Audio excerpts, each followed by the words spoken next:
Қайтсекте қызымды табыңдар, тау түсте қызымды кім ұрлап кетті екен? Патшам, уайымдамаңыз, қызыңызды тауып береміз. Әй, қызымды ұрлаған кезде қайда болдыңдар сендер? 2010 мен дискотекада болдық. Әй, осы мен дискотекадан көз ашпадық қой. Барыңдар, іздеп табыңдар қызымды. Жарайды. Дәл осы сәт Айдақардың апанында. Ей, сен күлмеші. Жарай, мені жіберіңдер, немесе әкең келіп бастарыңды алады.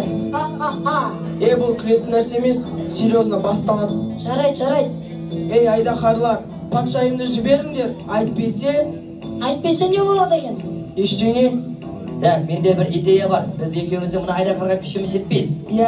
Патшайым, жүр кеттік, қашамыз. Бұл біздің план. Жарайды, кетсек кетейік. Мені құтқарсаңдаршы, мені қайда тастап кеттіңдер? Кешір, мен сені құтқарамаймын. Хозяева тырысшы құтқаруға. Шаршап тұрмын. Дәл осы сәт хан сарайында. О патша, міне қызыңызды алып келдік. Жарайсың сарбазым, менің қызымды құтқарғаның үшін саған ат басындай алтын берем. Рахмет патша, рахмет. Әке, менде бір проблема бар. Үйге келе салып, не проблема ол қызым? Мен өзімді таныстыруым керек. Шай шама. Мына көрермендер мені танымайды ғой. Жарайды, таныстырсаң өзіңді таныстыра ғой қызым.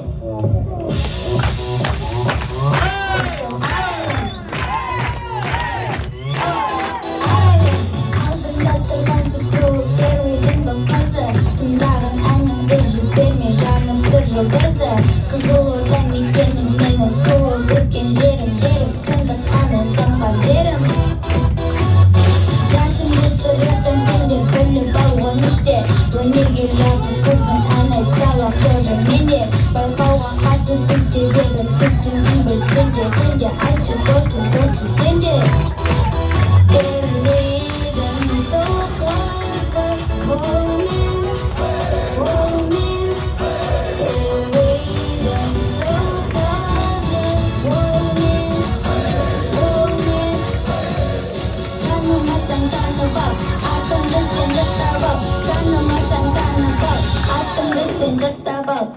Дос бол арайлым.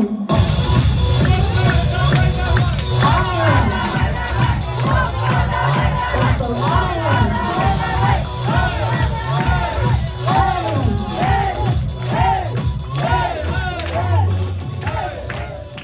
Сіздердің алдарыңызда бірінші топ демалушы дос бол арайлыма деген үлкен